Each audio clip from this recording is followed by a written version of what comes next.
సమయాన్ని బట్టి నీకు వందనాలు చెల్లిస్తున్నాను నాయన.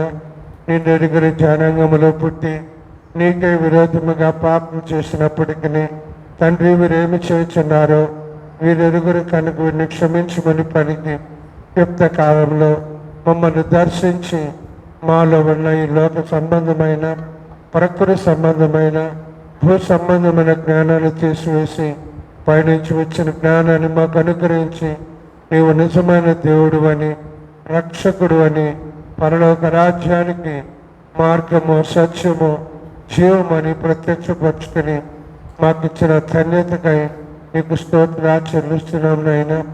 మేము కూడా మా రక్షణని భయముతో వడుగుతో కొనసాగించుకుంటూ మా తోబుట్టువుల్ని తండ్రి ఇంటి వారిని బంధుమిత్రుల్ని ఇంకా అనేకుల్ని రక్షణలకు నడిపించాలని ఆశిస్తూ మా ఆయుష్ను పొడిగిస్తున్నారు. కాబట్టి మేము నీ ఉన్నతమైన పిలుపునకు పరలోక సంబంధమైన పిలుపునకు పరిశుద్ధమైన పిలుపునకు తగినట్లుగా నడుచుకుంటూ మనోవాక్య కర్మలలో ఏ దోషము లేకుండా కామ క్రోధ లోభ మోహ మదమత్సర్యాలు జయించి శరీరాశ నేత్రాశ జీవపుడమ్మాన్ని జయించి నీ చిత్తాన్ని సంపూర్ణంగా నెరవేర్చి పూర్ణ హృదయముతో పూర్ణ ఆత్మతో పూర్ణ శక్తితో నిన్ను ప్రేమించి నీ ఆజ్ఞలను కట్టడలను అనుసరించి నడుచుకుంటూ ఏ ఒక్కరికి ఆటంకంగా అభ్యంతరంగా ఉండకుండా ప్రతి ఒక్కరికి ప్రయోజనకరంగా అందరికి ఆశీర్వాదకరంగా నీకు మహిమకరంగా ఉన్నట్లు మాకు కావలసిన ఆత్మ నింపుదల నడుపుదల దయచేయమని ప్రార్థిస్తున్నాను నాయనా. ఈ ఓబుల్నాడిపాలె గ్రామాన్ని ప్రేమించి ఈ చిన్న సహవాసాన్ని మీరు పునః ప్రారంభం చేసి కొనసాగిస్తున్న విధానాన్ని బట్టి నీకు వందనాలు చెల్లిస్తున్నాను నాయనా. ఇదిగో 16 సంవత్సరాలు పూర్తి కాబోతుంది ప్రభువా. కాబట్టి నీ ఉన్నతమైన ఉద్దేశాన్ని నెరవేర్చండి. ఈ ఓబుల్నాడిపాలె గ్రామంలో అనేకులు నీవు సిద్ధపరిచిన రక్షణ పొందటానికి ఈ చిన్న సహవాసము నీ స్వరక్తం ఇచ్చి సంపాదించిందిగా ఉండాలని, ముడత మచ్చ కళంకము లేనిదిగా ఉండాలని, పరిశుద్ధమైనదిగా నిర్దోషమైనదిగా మహిమగలిగినదిగా ఉండాలని నీ వాక్య ఉదక స్నానం చేత పవిత్రపరచబడుతూ పరిశుద్ధపరచబడుతూ ఉండాలని, సత్యమును స్తంభముగా ఆధారముగా ఉండాలని ప్రార్థిస్తున్నాను నాయన. ఈ చిన్న సహవాసంలో ఉన్న ప్రతి ఒక్కరు కూడా ఆత్మ కలిగించే ఐక్యతను కాపాడుకొనుట యందు శ్రద్ధ గలవారై పిలువబడి పిలుపునకు తగినట్లుగా నడుచుకుంటూ ప్రతి ఒక్కరి ప్రయోజనకరంగా నీకు మహిమకరంగా ఉన్నట్లు చేయమని ప్రార్థిస్తున్నాను నాయన. ముఖ్యంగా రేపటి దినాన మా రాష్ట్రానికి మా దేశానికి జరగబోయే ఎన్నికల కోసం కూడా ప్రార్థిస్తున్నాను నాయన. నాయన నీవెంత గొప్ప దేవుడు ప్రత్యక్షపరచుకోనండి. అపవాది మనుషుల మధ్య నాయన భేదాభిప్రాయాలు కలుగ చేస్తూ ఐక్యత లేకుండా చేస్తున్నాడయ్యా.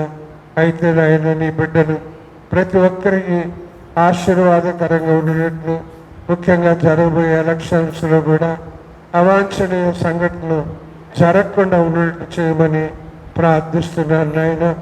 మమ్మల్ని నీకు అప్పగించుకుంటూ నీ సహాయం కోరుకుంటూ పాటల్లో వాక్యజానుల ఆరాధనలో స్తుతి ఆరాధనలో మా తోడుండి సర్వసత్యం నడిపించమని, సాతానికి నిలయపరచమని, నీ పరిశుద్ధాత్మ కార్యాన్ని జరిగించమని, కుటుంబాలు రక్షణ పొందినట్లు చేయమని మా రక్షకుడు నీ ప్రియ కుమారుడునైన యేసుక్రీస్తు నామమున ప్రార్థించి స్తుతించి ఈ ఆరాధన ప్రారంభం చేసుకున్నాం పరమ తండ్రి. ఆమేన్. హల్లెలూయా. పాట పాడుకుందాం అండి.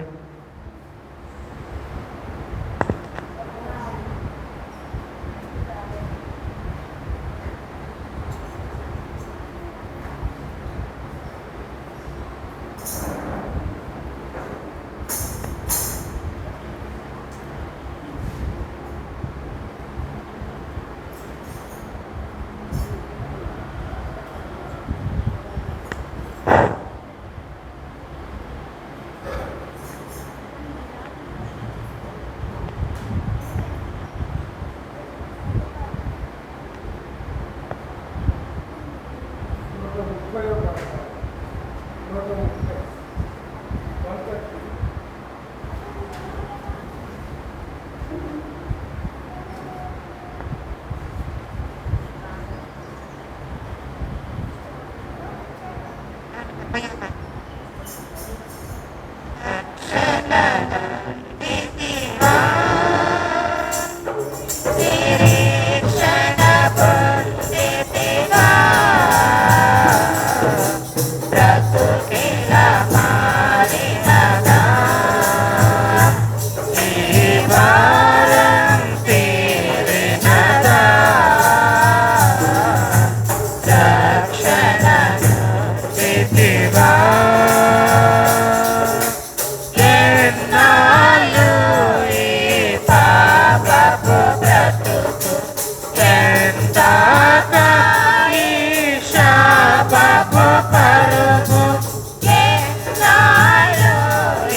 Anu aku samaya bibe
యేసు రాజుగా వచ్చుచున్నాడు. ఓ లోకమంతా తెలుసుకుంటాడు. యేసు రాజుగా వచ్చుచున్నాడు. ఓ లోకమంతా తెలుసుకుంటాడు. రావి కోటి తేజుడు రమ్యమైన దేవుడు. రావి కోటి తేజుడు రమ్యమైన దేవుడు. రారాజుగా వచ్చుచున్నాడు. యేసు రారాజుగా వచ్చుచున్నాడు. యేసు రాజుగా వచ్చుచున్నాడు. భూలోకమంతా తెలుసుకుంటారు. యేసు రాజుగా వచ్చుచున్నాడు. భూలోకమంతా తెలుసుకుంటారు. మేఘాల మీద యేసు వచ్చుచున్నాడు. మేఘాల మీద యేసు వచ్చుచున్నాడు. పరిశుద్ధులందరినీ తీసుకుపోతాడు. పరిశుద్ధులందరినీ తీసుకుపోతాడు. లోకమంతా శ్రమకాలం. లోకమంతా శ్రమకాలం. విడువబడుట బహు ఘోరం. మనం విడువబడుట బహు ఘోరం. యేసు రాజుగా వచ్చుచున్నాడు. భూలోకమంతా తెలుసుకుంటారు. యేసు రాజుగా వచ్చుచున్నాడు. భూలోకమంతా తెలుసుకుంటారు. ఏడేళ్ళు పరిశుద్ధులకు విందబోతుంది. ఏడేళ్ళు పరిశుద్ధులకు విందబోతుంది. ఏడేళ్ళు లోకం మీదికి శ్రమ రాబోతుంది. ఏడేళ్ళు లోకం మీదికి శ్రమ రాబోతుంది. ఈ సువార్త మోయబడును. ఈ సువార్త మోయబడును. వాక్యమే కరువగును. వాక్యమే కరువగును. యేసు రాజుగా వచ్చుచున్నాడు. భూలోకమంతా తెలుసుకుంటారు. యేసు రాజుగా వచ్చుచున్నాడు. భూలోకమంతా తెలుసుకుంటారు. వెయ్యేళ్ళు ఇలపై యేసు రాజ్యమేలును. వెయ్యేళ్ళు ఇలపై యేసు రాజ్యమేలును. భూలోక రాజ్యములన్నీ ఆయన ఏలును. భూలోక రాజ్యములన్నీ ఆయన ఏలును. నిత్య శాంతి వర్ధిల్లు. నిత్య శాంతి వర్ధిల్లు. నీతియే కనబడును. నీతియే కనబడును. యేసు రాజుగా వచ్చుచున్నాడు. భూలోకమంతా తెలుసుకుంటారు. యేసు రాజుగా వచ్చుచున్నాడు. భూలోకమంతా తెలుసుకుంటారు. ఈ లోక దేవతలన్నీ ఆయన ముందర. ఈ లోక దేవతలన్నీ ఆయన ముందర. సాగిలపడిన నమస్కరించి గడగడలాడును. సాగిలపడిన పులకరించి గడగడలాడును. వంగని మోకాళ్ళన్నీ, వంగని మోకాళ్ళన్నీ యేసయ్య ఎదుట వంగిపోవును. మన యేసయ్య ఎదుట వంగిపోవును. యేసు రాజుగా వస్తున్నాడు. భూలోకమంతా తెలుసుకుంటారు. యేసు రాజుగా వస్తున్నాడు. భూలోకమంతా తెలుసుకుంటారు. క్రైస్తవుడా మరువవద్దు ఆయన రాకడా. క్రైస్తవుడా మరువవద్దు ఆయన రాకడా. కనిపెట్టి ప్రార్థన చేయుము సిద్ధముగా ఉంది.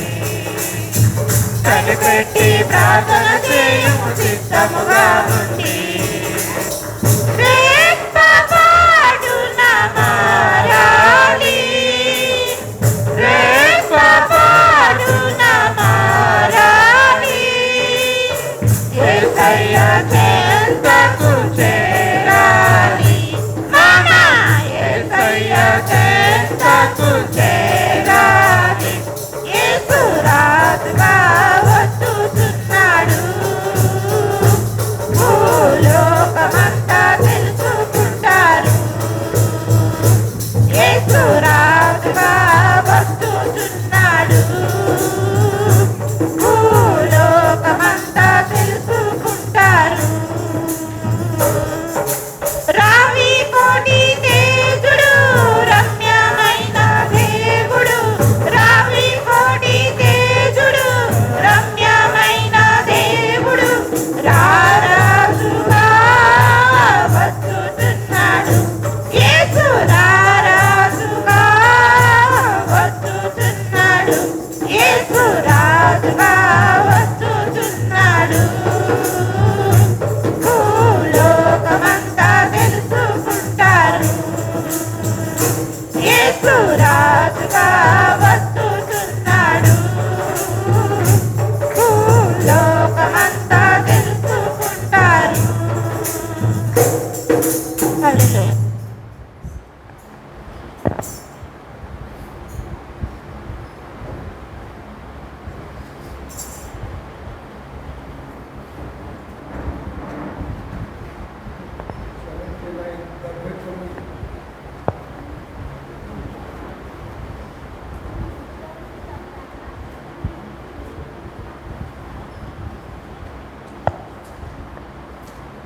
డెబ్బై తొమ్మిదో పాట పాడుతున్నాం. యొద్దకే పరుగిడుచుంటిని క్రీస్తుని పిలుపుతో బహుమానము పొందురీతిని అలయక వెనుదిరుగక అలయక వెనుదిరుగక యేసులో కొనసాగేదన్ నా యేసుతో కొనసాగేదన్ యేసులో కొనసాగేదన్ నా యేసుతో కొనసాగేదన్ కొండలైనా లోయలైనా యేసుతో కొనసాగేదన్ కొండలైనా లోయలైనా యేసుతో కొనసాగేదన్ తురియొద్దకే పరుగిడుచుంటిని క్రీస్తుని పిలుపుతో బహుమానము పొందురీతిని అలయక వెనుదిరుగక అలయక వెనుదిరుగక గటి పైన చేయి నిలిపి వెనుక చూడక కొనసాగేదన్ గటి పైన చేయి నిలిపి వెనుక చూడక కొనసాగేదన్ కన్నీరు దాచి దేవుని వాక్యం మనుష్య హృదయములో నాటెదన్ కన్నీరు దాచి దేవుని వాక్యం మనుష్య హృదయములో నాటెదన్ ఎన్నడూ దున్నబడని భూమిని నే దున్నెదన్ ఎన్నడూ దున్నబడని భూమిని నే దున్నెదన్ కొండలైన లోయలైన యేసుతో కొనసాగేదన్ కొండలైన లోయలైన యేసుతో కొనసాగేదన్ యుద్ధకే పరుగిడుచుంటిని క్రీస్తుని పిలుపుతో బహుమానము పొందురీతిని అలయక వెనుదిరుగక అలయక వెనుదిరుగక సిలువను మోయుచు క్రీస్తు ప్రేమను ఊరువాడలనే చాటెదన్ సిలువను మోయుచు క్రీస్తు ప్రేమను ఊరువాడలనే చాటెదన్ శిరమును వంచి కరములు జోడించి ప్రార్థనాత్మతోనే వేడెదన్ శిరమును వంచి కరములు జోడించి ప్రార్థనాత్మతోనే వేడెదన్ సిలువా ప్రేమనాలో ప్రజలకు చూపింతును సిలువా ప్రేమనాలో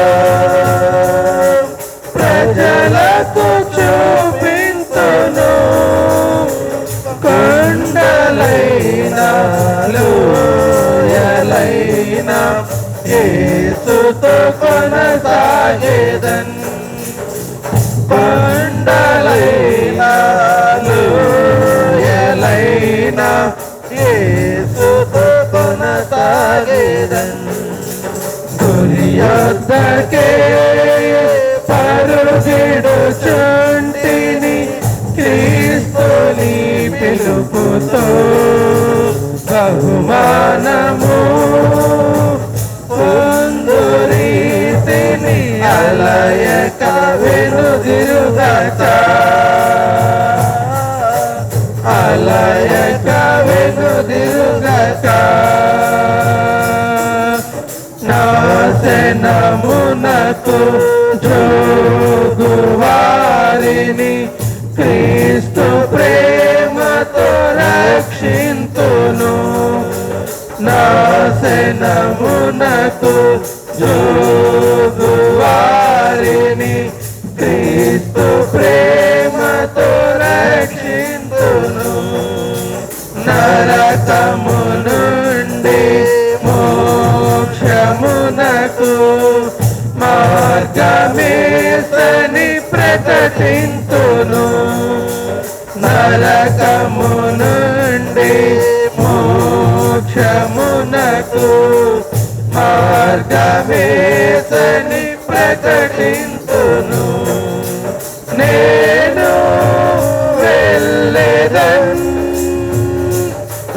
వెలువారిని నే పంపేదన్ నేను వెళ్ళేదన్ వెలువారిని నే పంపేదన్ కొండలైనా లోయలైనా యేసుతో కొనసాగేదన్ కొండలైనా లోయలైనా యేసుతో కొనసాగేదన్ గురి యొద్దకే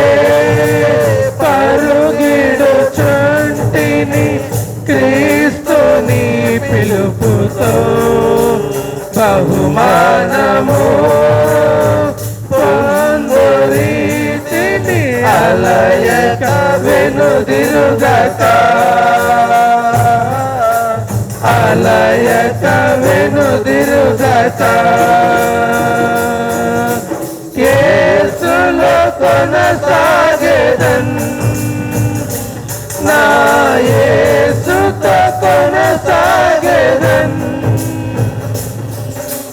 యేసులో కొనసాగేదన్ నా యేసుతో కొనసాగేదన్ కొండలైనా లోయలైనా యేసుతో కొనసాగేదన్ కొండలైనా లోయలైనా యేసుతో కొనసాగేదన్ గురి యొద్దకే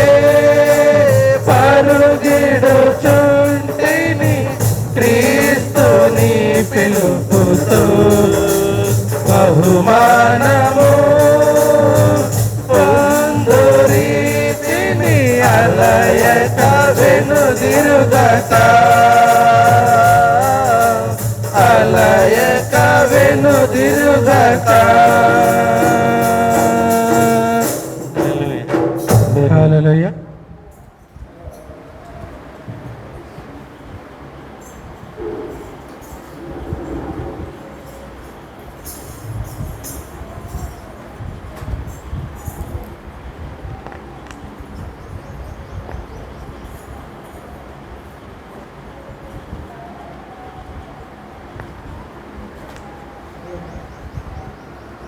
హోసన్నా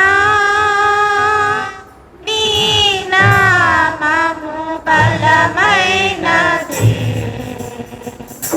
హోసన్నా నీ నామము ఘనమైనది సర్వలోకవాసులు నిన్నే స్తుతింతురు సర్వలోకవాసులు నిన్నే స్తుతింతురు స్తుతింతు కీర్తింతు స్తుతింతు కీర్తింతు హోసన్నా నీ నామము బలమైనది హోసన్నా నీ నామము ఘనమైనది ఉదయకాలమందు మధ్యాహ్న సమయమందు సాయంకాలమందు స్తుతింతు ఉదయకాలమందు మధ్యాహ్న సమయమందు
హోసన్నా నీ నామము ఘనమైనది సర్వలోకవాసులు నిన్నే స్తుతింతురు సర్వలోకవాసులు నిన్నే స్తుతింతురు స్తుతింతు కీర్తింతు స్తుతింతు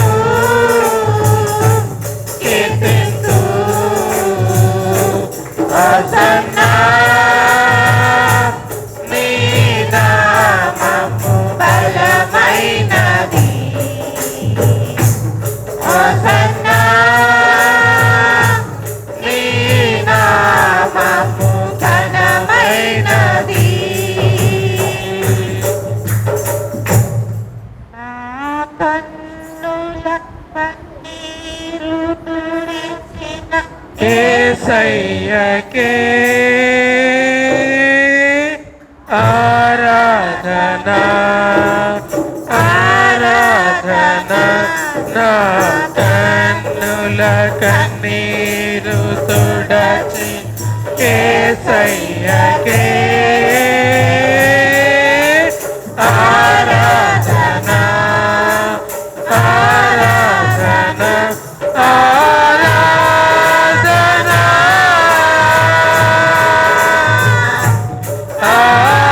ఆరాధన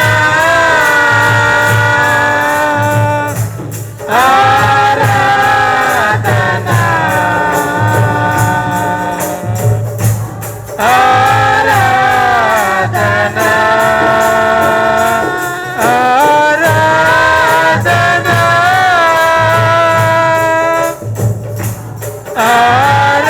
ఆరాధన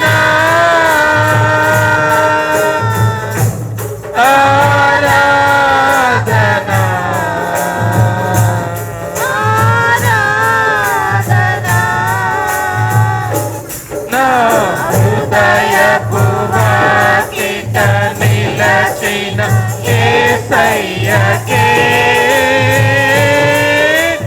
ఆరాధన ఆరాధన నా హృదయపు వాకిట నిలచిన యేసయ్యకే ఆరాధన ఆరాధన ఆరాధన ఆరాధన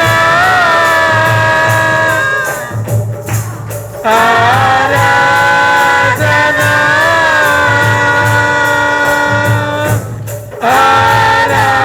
ఆరాధన ఆరాధన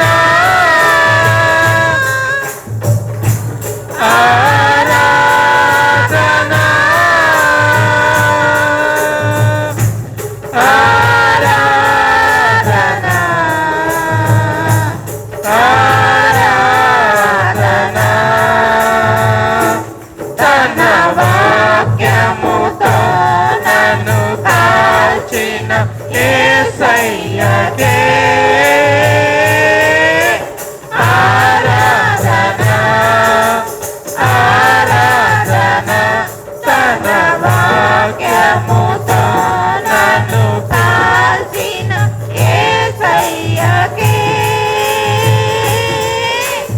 ఆరాధన ఆరాధన ఆరాధన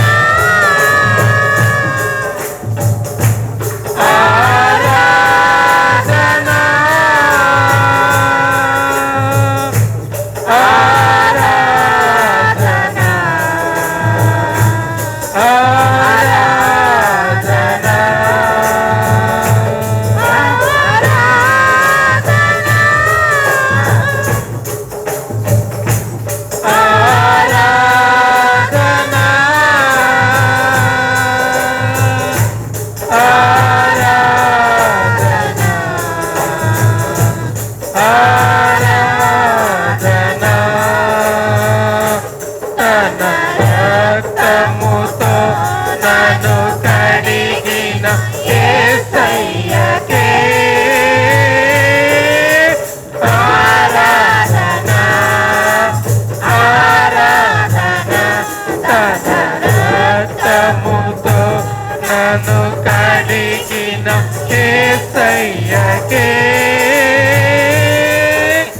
ఆరాధన ఆరాధన ఆరాధన ఆరాధన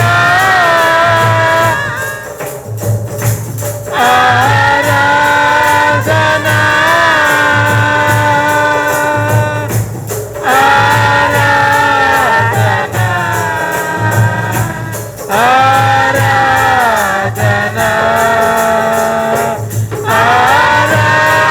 ఆరాధన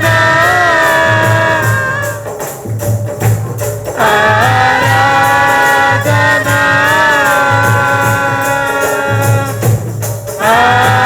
ఆరాధన ఆరాధన తన కుమారునిగా నన్ను మార్చిన యేసయ్యకే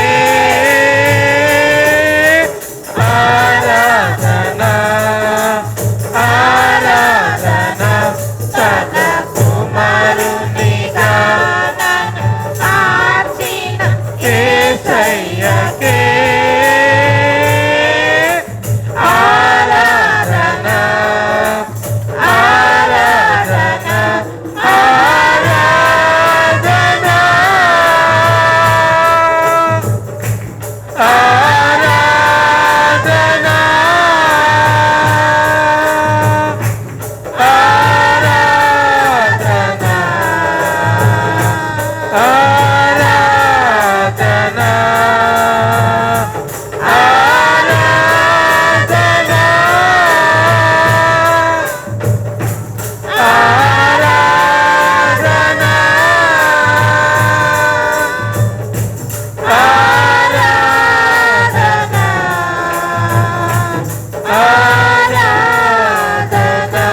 ప్రార్థన చేస్తున్నాం.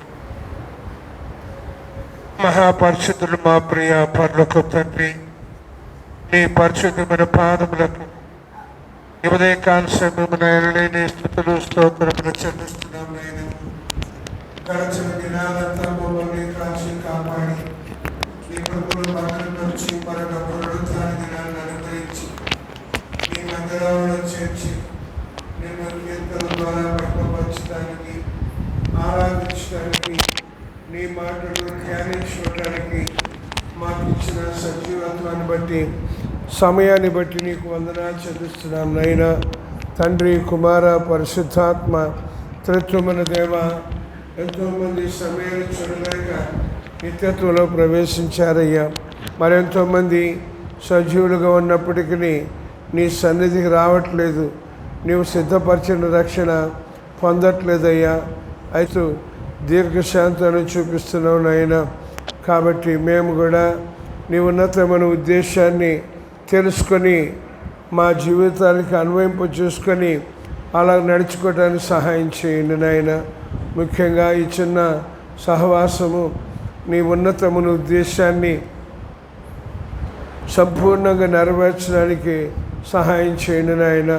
ఇప్పటివరకు నీవు చాలని దేవుడై ఉండి మమ్మల్ని నడిపించిన విధానాన్ని బట్టి నిన్ను స్తుతిస్తూ, ఇంకా రావాల్సిన బిడ్డల కోసం ప్రార్థిస్తూ, రాలేకపోతున్న వారి కోసం విజ్ఞాపన చేస్తూ, మేము ఎలా ఉండాలో మాకు తెలియచేయమని, సర్వసత్యములను నడిపించమని యేసుక్రీస్తు నామమున ప్రార్థించి స్తుతించి అడిగి వేడుకుంటున్నాం పరమ తండ్రి. ఆమేన్.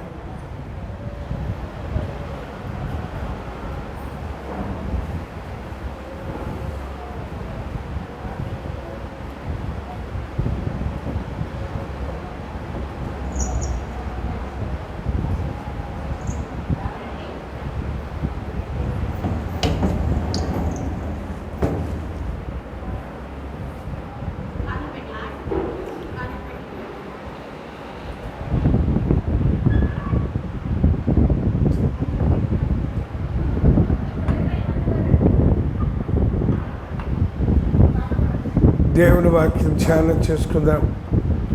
దేవాదేవుడు మన ఆయుష్ను పొడిగించి మన ద్వారా అనేకులు దేవుని రాజ్యానికి వారసులుగా మార్పు చెందాలని, దేశాలే రక్షణ పొందాలని దేవుడు ఆశపడుతున్నాడు.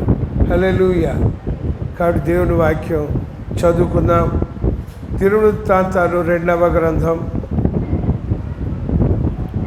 దినవృత్తాంతాలు 2వ గ్రంథం 7వ అధ్యాయం 14వ వచనం. నా పేరు పెట్టబడిన నా జనులు తమ్మును తాము తగ్గించుకొని ప్రార్థన చేసి నన్ను వెదకి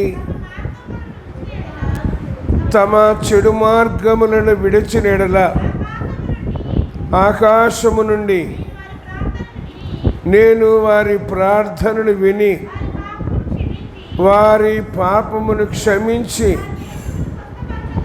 వారి దేశమును స్వస్థపరచుదును. హల్లెలూయా.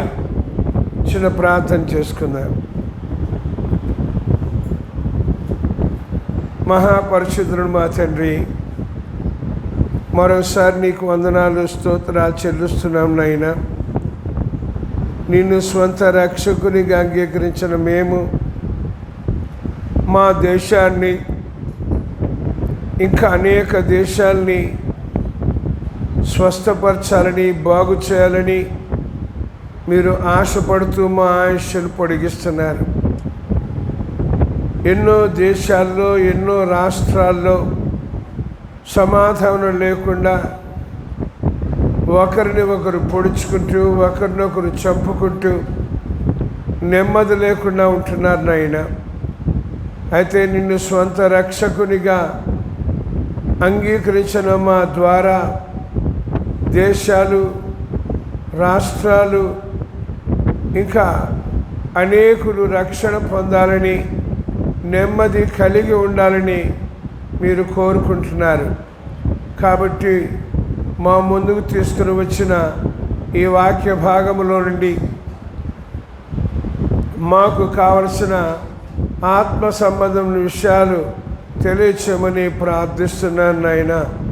ఎందుకనగా నా పేరు పెట్టబడిన నా జనులు తమ్మును తాము తగ్గించుకొని ప్రార్థన చేసి నన్ను వెదకి తమ చెడు మార్గములను విడిచిన యెడల ఆకాశమందుండి నేను వారి ప్రార్థన ఆలకించి వారి పాపమును క్షమించి వారి దేశాన్ని స్వస్థపరుస్తానన్నారు నాయన. కాబట్టి ఈ వాక్యాన్ని మేము గ్రహించి అన్వయింపు చేసుకొని మా దేశం ఇంకా అనేక దేశాలు నెమ్మది కలిగి ఉండటానికి సహాయం చేయమని నీవే ఈ వాక్యము ద్వారా మాతో మాట్లాడి మమ్మల్ని సర్వసత్యములో నడిపించమని యేసు ప్రభు నామమున ప్రార్థించి స్తుతించి అడిగి వేడుకుంటున్నాము పరమ తండ్రి. ఆమేన్. హల్లెలూయా. ప్రియులారా, గమనించేద్దాం. యేసు ప్రభుని అంగీకరించినటువంటి నువ్వు నేను ఎలా ఉండాలి, ఎలా ఉంటున్నాం? అయితే దేవుడు చెప్తున్నాడు, మన ద్వారా అనేకులు స్వస్థత పొందాలని, రక్షణ పొందాలని, నెమ్మది పొందాలని దేవుడు కోరుకుంటున్నాడు. యెహెజ్కేలు ప్రవక్త ద్వారా కూడా దేవుడు ఒక మాట అంటాడు, నేను దేశమును పాడు చేయకుండానట్లు బద్దలైన సందులలో నిలుచుటకును ప్రాకారములను దిట్టపరచుటకును తగినవాడు ఎవడని ఎంత విచారించినను ఒక్కడైనను నాకు కనబడలేదు అని యెహెజ్కేలు ప్రవక్త ద్వారా అంటాడు. ఇర్మియా ప్రవక్త ద్వారా అంటాడు, ఏ పట్టణములోనైనా న్యాయంగా నడుచుకోవాలి, నమ్మకంగా ఉండాలి అని అనుకునేవాళ్ళు ఒక్కరైనా ఉంటే బాగుండు అని. అంటే అర్థమేంటి? అందరూ కూడా ఎలాగైపోయారో కారణం దేవుని మాట వినకపోవటమే, దేవుని మాటకి లోబడకపోవటమే అంటాడు. మనుష్యుల దోషములను బట్టి, చేస్తున్న పాపములను బట్టి నేను ఋతువుల క్రమాన్ని కూడా మార్చేస్తాను, ఋతువుల క్రమాన్ని కూడా మార్చేస్తాను అని కూడా దేవుడు చెప్తాడండి. ఏది ఏమైనా ప్రభువుని అంగీకరించిన వాళ్ళ ద్వారా దేవుడు దేశాలని, ప్రజలని స్వస్థపరచాలని, నెమ్మదిగా ఉంచాలని ప్రభు కోరుకుంటున్నాడు. కాబట్టి ప్రభువుని అంగీకరించాం, మరి మనం ఎలా ఉండాలి, ఏం చేయాలి అనేది మనం గ్రహించాలి. అందుకొరకు ఇక్కడ చెప్తున్నాడు, దినవృత్తాంతాలు 2వ గ్రంథం 7వ అధ్యాయం 14వ వచనంలో, నా పేరు పెట్టబడిన నా జనులు, నా పేరు పెట్టబడిన నా జనులు అంటే దేవునిని అంగీకరించిన వారు. డినామినేషన్ ఏదైనా, దేశం ఏదైనా, వ్యక్తి ఎవరైనా, చెప్పేవాళ్ళైనా వినేవాళ్ళైనా ఏం చేయాలంటే మొదటిగా తమ్మును తాము తగ్గించుకోవాలి,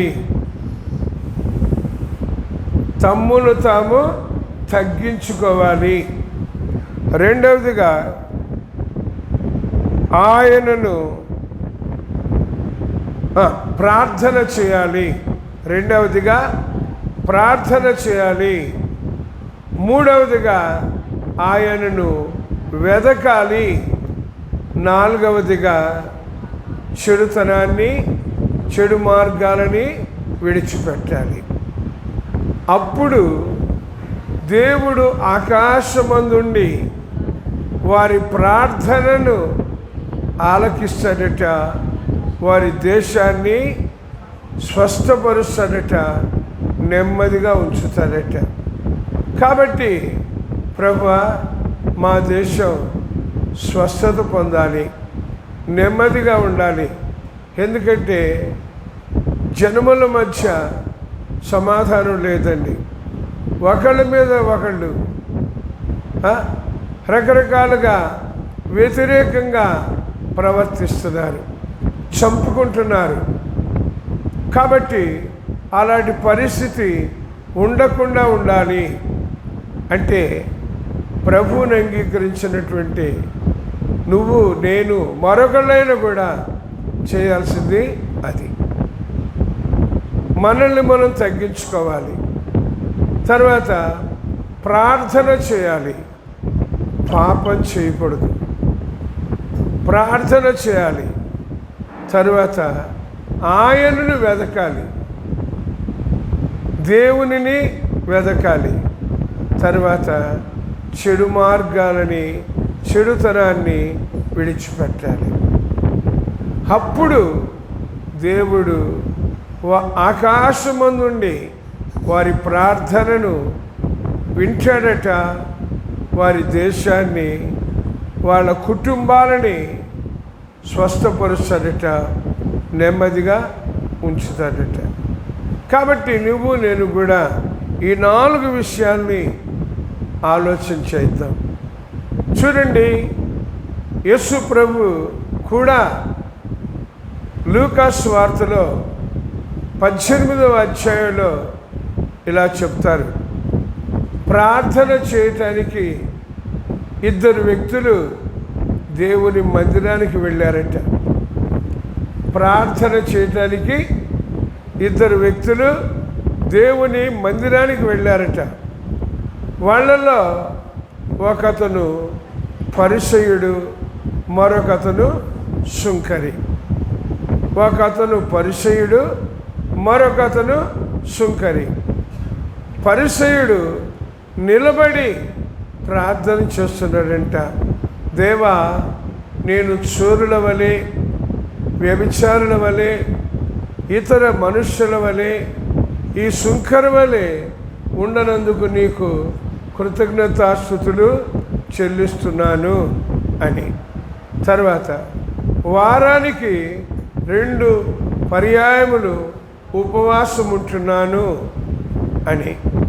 తర్వాత నా సంపాదన అంతటిలో 10% నీకు ఇస్తున్నాను అని ప్రార్థన చేశాడటండి.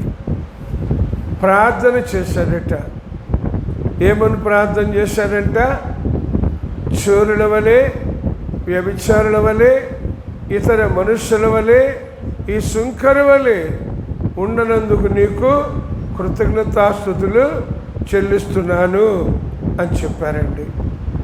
అయితే తిమోతి మొదటి పత్రికలో 2వ అధ్యాయంలో పౌలు గారు చెప్తారు, యేసు ప్రభువుని అంగీకరించిన వాళ్ళు ఎలాగుండాలి. సుంకరేమో, పరిసయ్యుడేమో అలా ప్రార్థన చేస్తున్నాడు. పౌలు గారేమో ఇలా చెప్తున్నారు. ఏమని అంటే, మనము సంపూర్ణ భక్తియు మాన్యతయు కలిగి నెమ్మదిగా సుఖముగా ఉండు నిమిత్తము అన్నిటికంటే ముఖ్యముగా మనుష్యులందరి కొరకు, రాజుల కొరకు, అధికారులందరి కొరకు విజ్ఞాపన, ప్రార్థన, యాచన, కృతజ్ఞతాస్తుతులు చెల్లించాలి. ఇది మంచిది, మన రక్షకుడుకు దేవుని దృష్టికి, లేదా యేసు ప్రభు దృష్టికి అనుకూలమైనది అని. దేవునికి స్తోత్రం. దేవుని వాక్యంలో దేవుణ్ణి అంగీకరించిన ప్రతి ఒక్కరు కూడా ఎలా ఉండాలి? అది కూడా సంపూర్ణ భక్తి అండి. అది సంపూర్ణమైన భక్తి అంట.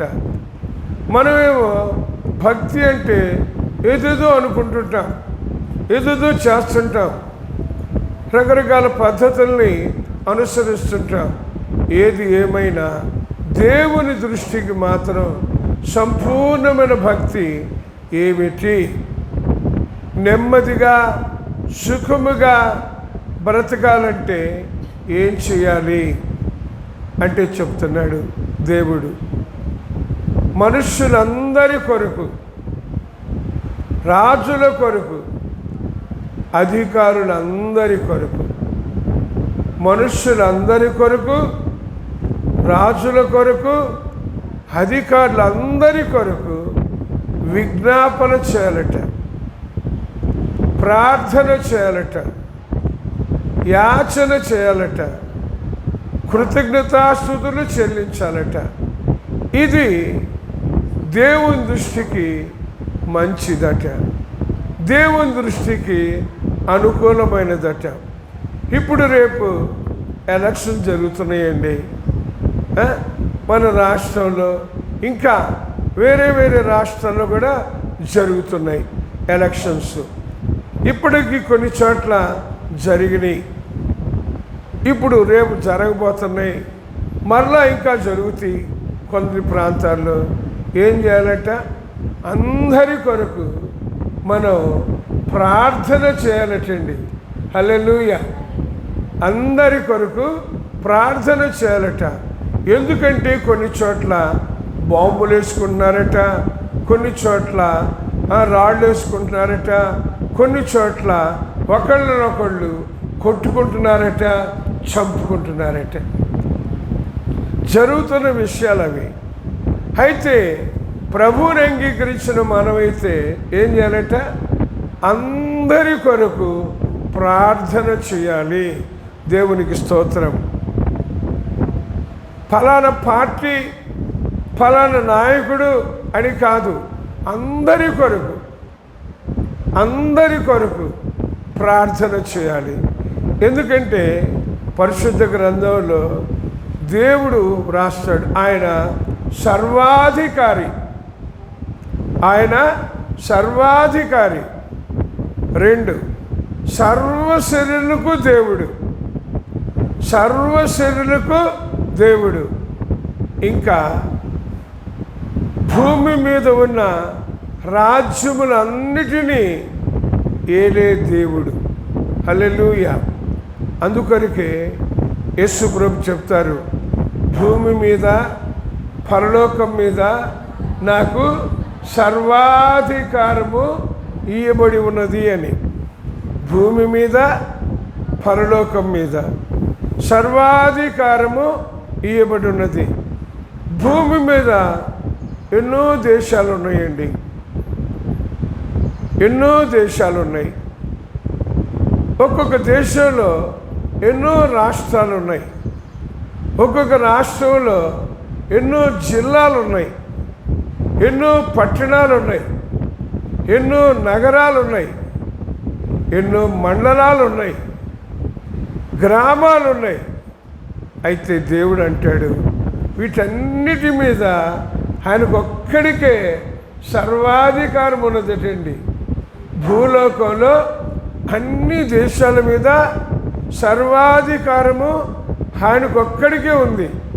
ఇప్పుడు మన భారతదేశంలో ఒక ప్రైమ్ మినిస్టర్ గారు ఉంటారు, ప్రక్కనే ఉన్న చైనాలో మరొక ఆయన ఉంటారు, ఇటు ప్రక్కన ఉన్న పాకిస్తాన్లో మరొకళ్ళు ఉంటారు.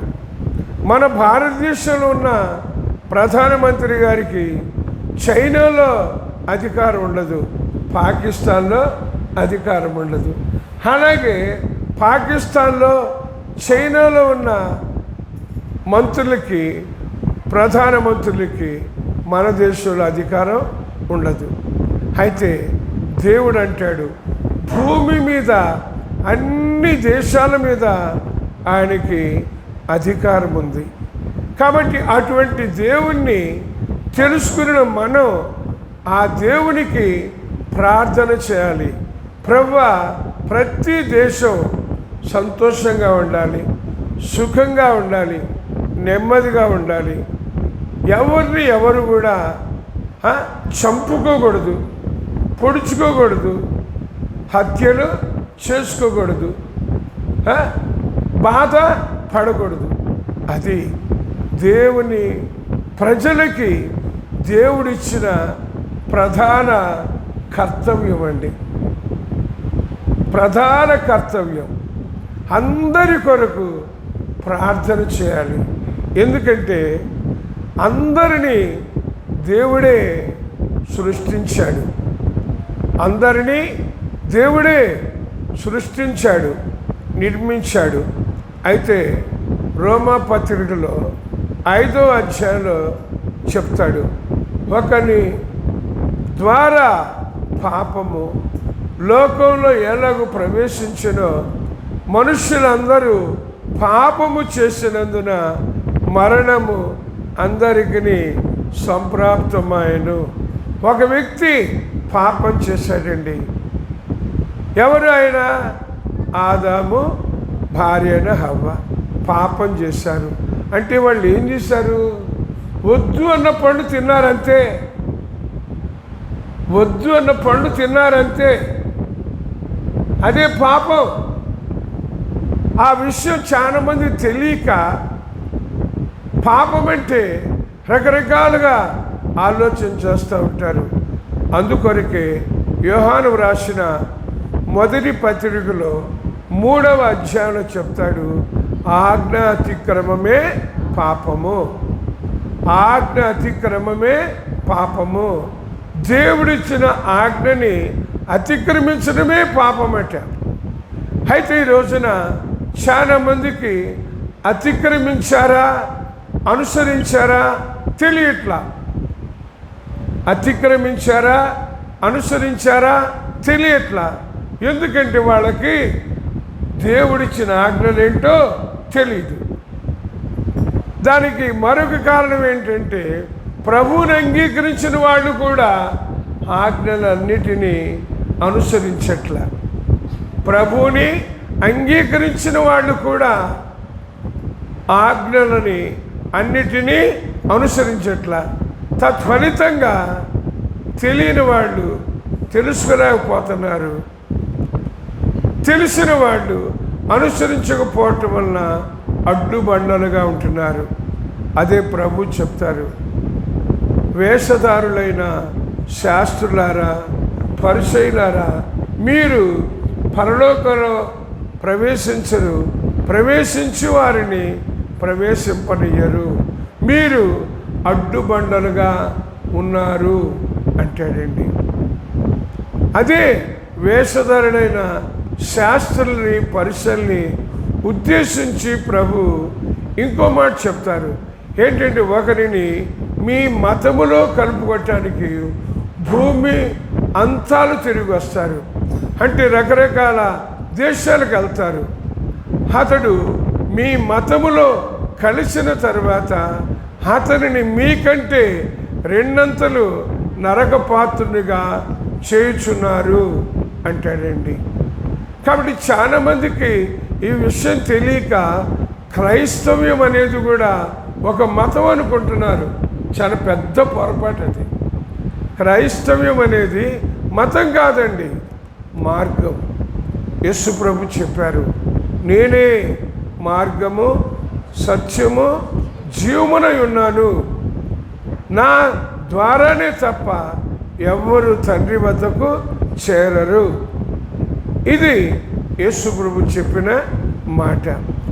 ఆజ్ఞలు 10 ఆజ్ఞలు ఇచ్చారండి. మొట్టమొదటి ఆజ్ఞ ఏంటంటే, నేను తప్ప వేరొక దేవుడు నీకు ఉండకూడదు, నేనే సృష్టించిన సృష్టికర్తను. రెండవది, పైన ఆకాశం ఎందుకు కానీ క్రింద భూమి ఎందుకు కానీ భూమి క్రింద నీళ్ళ ఎందుకు కానీ ఉండు ఏ రూపమునైనను విగ్రహమునైనను చేసుకొనకూడదు, దానిని పూజించకూడదు. ఇది రెండవ ఆజ్ఞ. మూడవ ఆజ్ఞ, నీ మాట అవునంటే అవును, కాదంటే కాదు, అంతే. కానీ వేరొక రకంగా ఉండకూడదు. ఎందుకంటే కొంతమంది అవునంటారు, కాదంటారు, కాదంటారు, అవునంటారు. అయితే ప్రభువుని అంగీకరించిన వాళ్ళు మాత్రం అవునంటే అవునంతే, కాదంటే కాదు, అట్లా ఉండాలి అని నీ దేవుడైన యెహోవా నామమును వ్యర్థముగా ఉచ్చరింపకూడదు. హల్లెలూయా. 4వదిగా అంటాడు, విశ్రాంతి దినమును పరిశుద్ధంగా ఆచరించటానికి జ్ఞాపకం ఉంచుకోండి అంటాడు. విశ్రాంతి దినమును పరిశుద్ధముగా ఆచరించటానికి జ్ఞాపకం ఉంచుకోండి. నిర్గమాకాండంలో 31వ అధ్యాయంలో చెప్తాడు, విశ్రాంతి దినాన మీరు నా వద్దకు వస్తే నేను మిమ్మును పరిశుద్ధపరుస్తాను. అంటే మన దేహానికి, ప్రాణానికి, ఆత్మకి కలిగిన సమస్త కల్మషము నుండి ఆయన మనల్ని పరిశుద్ధపరుస్తారట. కాబట్టి విశ్రాంతి దినాన ఆయన సన్నిధికి మనం రావాలి. 5వదిగా చెప్తారు, నీవు దీర్ఘాయుష్మంతుడవగినట్లు నీ తల్లిని నీ తండ్రిని సన్మానించు అంటారు. 6వ ఆజ్ఞగా చెప్తారు, నరహత్య చెయ్యరాదు. 7 వ్యభిచరించరాదు.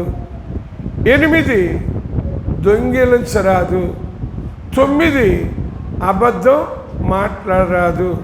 10 నీ పొరుగువాని తగు దేనిని ఆశించరాదు.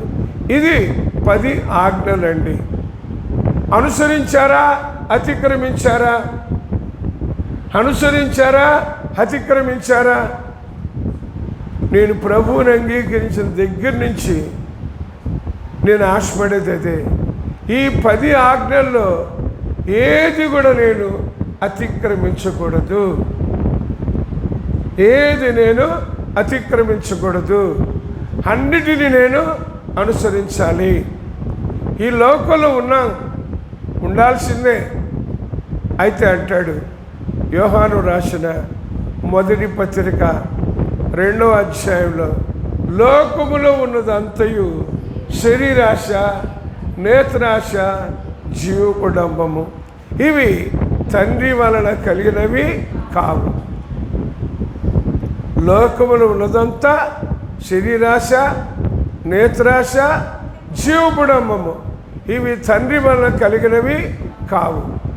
అక్కడే తర్వాత అంటాడు, లోకము దాని ఆశ గతించిపోతున్నది, దేవుని చిత్తమును జరిగించువాడు నిరంతరమును నిలుచును అని. కాబట్టి ఇవన్నీ పరిశుద్ధ గ్రంథములో దేవుడు వ్రాయించిన మాటలు. అన్యులకి తెలియదు. కాబట్టి అంగీకరించిన వాళ్ళు ఏం చేయాలి? ఆ మాటల్ని నేర్చుకోవాలి, అనుసరించాలి, తెలియని వాళ్ళకి చెప్పాలి. ఇంకా ద్వితీయోపదేశ కాండంలో 6వ అధ్యాయంలో అంటాడనమాట, నీ పూర్ణ హృదయముతో, నీ పూర్ణ ఆత్మతో, నీ పూర్ణ శక్తితో నీ దేవుడైన యెహోవాను ప్రేమించు. నీ పూర్ణ హృదయముతో, పూర్ణ ఆత్మతో, పూర్ణ శక్తితో నీ దేవుడైన యెహోవాను ప్రేమించు. ఇంకా అంటాడు, నీ పిల్లలకు వాటిని నేర్పు. నీ పిల్లలకి వాటిని నేర్పు. వాళ్ళు పెద్దవాళ్ళైనప్పుడు దాని నుంచి తొలగిపోకుండా ఉంటారు. ఇవన్నీ పరిశుద్ధ గ్రంథంలో ఉన్న మాటలండి. దేవుని స్తోత్రం. ఇప్పుడు నేను నేర్చుకున్నది అది. నేను అవన్నీ అనుసరించాలి, నా పిల్లలకి నేర్పాలి అంటాడు. బాలుడు నడవలసిన త్రోవను వారికి నేర్పుము, పెద్దవాడైనప్పుడు దాని నుంచి తొలగిపోడు అని చెప్తాడండి. మరి బాలుడుగా చిన్నపిల్లలుగానే ఉన్నప్పుడు నేర్పకపోతే వాళ్ళకి ఎలా తెలుస్తుంది? మనం నేర్పుతాం, ఏయో నేర్పుతుంటాం. అవి తప్పు అని నేను అననండి, అవి వద్దు అని కూడా నేను అనను. అవి నేర్పాలి. వాటికంటే ముఖ్యంగా దేవుని మాటలు నేర్పాలి, దేవుని ఆజ్ఞలు నేర్పాలి. చిన్న పిల్లలకి బూతులు ఎవరైనా నేర్పుతారా? అబద్ధాలు ఎవరైనా నేర్పుతారా? నేర్పరు. కానీ చెప్తాడు. చిన్నప్పటి నుంచే అబద్ధాలు ఆడుతూ తప్పిపోతారంట. ఎవరు నేర్పారు? అబద్ధాలు ఆడటం ఎవరు నేర్పారా?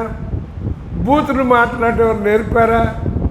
ఎవరు నేర్పల. కానీ జన్మ పాపము వాళ్ళ చేత అబద్ధాలు ఆడిస్తుంది, వాళ్ళ చేత చెడ్డ మాటలు పలికిస్తుంది. పాపం కనుక ఈ విషయాన్ని తెలుసుకోవాలి. దావీదు మహారాజు అదే అంటాడు, నేను పాపములో పుట్టినవాడను, పాపములోనే నా తల్లి నన్ను గర్భమున ధరించింది అని. ఎవరైనా సరే మీరు ఎక్కడ పుట్టారంటే ఏం చెప్తారు? పలానా ఊర్లో పుట్టామండి అంటారు. కానీ నేను పాపములో పుట్టాను అని ఎవరన్నా అంటారా? ఎవరన్నారు? దావీదు మహారాజు అన్నాడు. ఎందుకంటే ఆయనకు అర్థమైంది, రాజైనా లేదా మరొకటైనా పుట్టింది పాపములో, తల్లి పాపములోనే గర్భములో ధరించిందని అర్థమైంది కనుక దేవుణ్ణి అడుగుతాడు, అయ్యా నువ్వు నన్ను శుద్ధునిగా చెయ్యి, హిమము కంటే తెల్లగా ఉండేటట్లుగా నా పాపాన్ని కడిగేసేయ్యా, నన్ను శుద్ధునిగా చెయ్యయ్యా అని అడుగుతాడండి.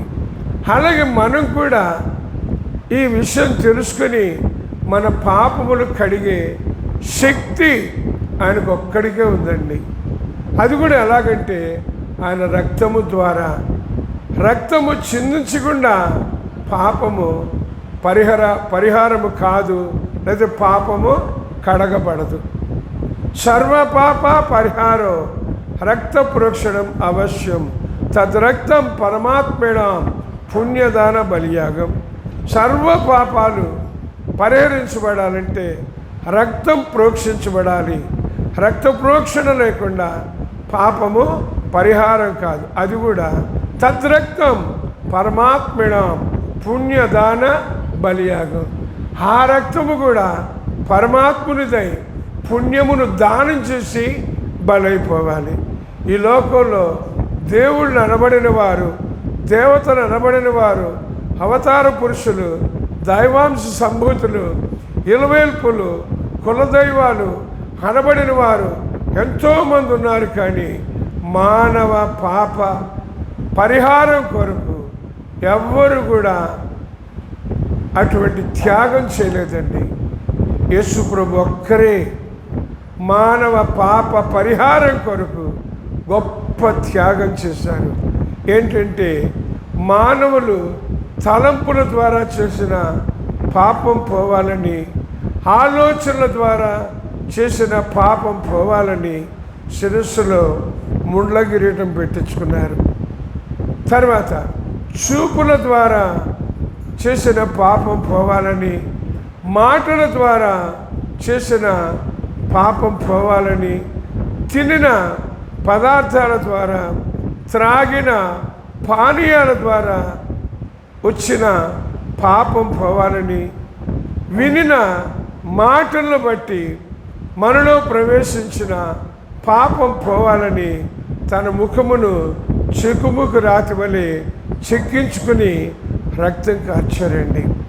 తర్వాత మన దేహంలో ఎక్కడెక్కడ ఏ పాపం ఉందో ఆ పాపాలన్నీ పోవాలని తల నుంచి పాదం వరకు కొరడాలతో కొట్టించుకుని రక్తం ధారపోశారండి. తర్వాత మన చేతులు చేసిన పాపం పోవాలని తన చేతులలో చీరలు కొట్టించుకొని రక్తం కార్చారు. మన పాదాలు చేసిన పాపం పోవాలని ఆయన పాదములలో చీరలు కొట్టించుకొని రక్తం కార్చారు. మన హృదయంలో ఉన్న పాపం మార్కు సువార్తలో 7వ అధ్యాయంలో 21వ వచనం నుంచి యేసు ప్రభు చెప్తారు. 13 రకాల పాపాలు ఉన్నాయండి. 1 కాదు, 2 కాదు, 13 రకాల పాపాలు. ఇవన్నీ పోవాలని యేసు ప్రభు పక్కలో బల్లెపొడి పొడిపించుకొని రక్తం కార్చారు. అదే హెబ్రీ పత్రికలో కూడా చెప్తారు. గొర్రెల రక్తము, మేకల రక్తము, కోడల రక్తము పాపాన్ని తీసివేయలేదు. అయితే యేసు రక్తము ప్రతి పాపము నుండి మనల్ని పవిత్రపరుస్తుంది, మనల్ని శుద్ధి చేస్తుంది. కాబట్టి ఈ విషయం చాలామందికి తెలియక పాపం పోవాలని ఏయో చేస్తుంటారు. మరి విశేషంగా యేసు ప్రభువుని అంగీకరించిన వాళ్ళు కూడా, నేను యేసు ప్రభువుని అంగీకరించాను, ఆయన కార్చిన రక్తం వలన నాకు పాప క్షమాపణ లేదా నా పాపములకు పరిహారం కలిగింది అని అనుకుంటారు. అయితే క్రియలలోకి వచ్చేసరికి అలాగుండట్లేదటండి. అదే తీతు పత్రికలో 1వ అధ్యాయంలో చివరి వచనంలో చెప్తారు. తాము దేవునిని ఎరిగి ఉన్నాం అనుకుంటారట. ఎరిగి ఉన్నాం, మేము యేసు ప్రభువుని తెలుసుకున్నాం అనుకుంటారట. అయితే అవిధేయులుగా అసహ్యులుగా ఉండి క్రియలలో ఎరగమన్నట్టున్నారు అంటాడండి. ఎరిగి ఉన్నారు కానీ కలిగి లేరు. చాలామంది ఎరిగి ఉన్నారు కానీ కలిగి లేరు. కలిగి ఉంటే మాత్రం తప్పనిసరిగా అతడు పాపము చెయ్యడు, పాపము జాలడు. అర్థమైందా అండి? ఎందుకంటే ఆదికాండంలో యోసేపు అని ఒక యవనస్తుడు ఉన్నాడండి. చిన్న వయసులోనే తల్లి చనిపోయింది. వాళ్ళ 10 మంది అన్నలు ఉన్నారు. అన్నలతో పాటు గొర్రెలు మేపుతూ ఉంటాడు, మేకలు మేపుతూ ఉంటాడు, వెళ్తూ ఉంటాడు, వస్తూ ఉంటాడు. వాళ్ళు చేస్తున్న చెడుతనాన్ని అంతటిని చూశాడు కానీ యోసేపు చెడుతనాన్ని చేయలే. యోసేపు చెడుతనాన్ని చేయలే. అంత మాత్రం ఊరుకోలేదు కానీ తండ్రికి చెప్పేవాడు. తండ్రి పిల్లల్ని హెచ్చరించి ఇట్లాంటి చెడుతనం చేయబాకండ్రా అని చెప్పేవాడు. అట్లా చిన్న వయసు నుంచి కూడా యోసేపు చెడుతనం చేయలేదు. అదే సమయంలో దేవునితో సహవాసం కలిగి ఉండేవాడు. కాబట్టి దేవుడు యోసేపు భవిష్యత్ దినాల్లో, అంటే రాబోయే దినాల్లో ఏం చేయబోతున్నాడో యోసేపుకి ముందుగానే తెలియజేశాడు దర్శనాల ద్వారా. అది కూడా యోసేపు తన అన్నలకి తండ్రికి కూడా చెప్పాడు. పర్యవసానంగా అన్నలు ఎక్కువగా పగబెట్టుకున్నారు కానీ ఈయన మాత్రం పగబెట్టుకోలే. ఎందుకంటే దేవుడు అంటాడు, సహోదర ప్రేమని కలిగి ఉండండి అంటాడు. నిన్ను వలె నీ పొరుగు వారిని ప్రేమించు అంటాడు. ఎవరిని ద్వేషించకూడదు, ఎవరిని దూషించకూడదు, ఎవరి మీద అపనింద వెయ్యకూడదు, ఎవరిని తృణీకరించకూడదు, ఎవరిని బాధపరచకూడదు, ఎవరిని శ్రమ పెట్టకూడదు. ఇవన్నీ దేవుడు తనను అంగీకరించిన వారికి వ్రాసిన మాటలండి. ఇవన్నీ ఎంతమంది అనుసరిస్తున్నారు అంటే వాళ్ళకి తెలియట్లా. వాడు గ్రహించట్లా. నేను అనుసరిస్తున్నాను అనుకుంటున్నారు, కానీ రహస్యంగా చూస్తున్న దేవుడు ఇవన్నీ కూడా లెక్క చూస్తాడు, లెక్క అడుగుతాడు అనే ఆలోచన లేకుండా కప్పి పెట్టుకుంటున్నారు. ఎవరు చూడట్లేదు కదా, ఎవరికి తెలియదు కదా, నేను రహస్యంగా ఉన్నాను కదా, నేను చీకట్లో ఉన్నాను కదా, నేను ఒక్కడే ఉన్నాను కదా అని అనుకుంటున్నారైతే రహస్యంగా చూస్తున్న దేవుని గురించి వాళ్ళు ఆలోచన చేసుకోలేకపోతున్నారు. ఒకవేళ ఆలోచన వచ్చినా అడగచ్చులే, క్షమిస్తాడులే అని దురభిమాన పాపంలో పడిపోతున్నారు. కానీ పాపం చేయకుండా ఉండటానికి ప్రార్థన చేసుకోలేకపోతున్నారు. ఇవన్నీ గ్రంథంలో ఉన్నాయండి.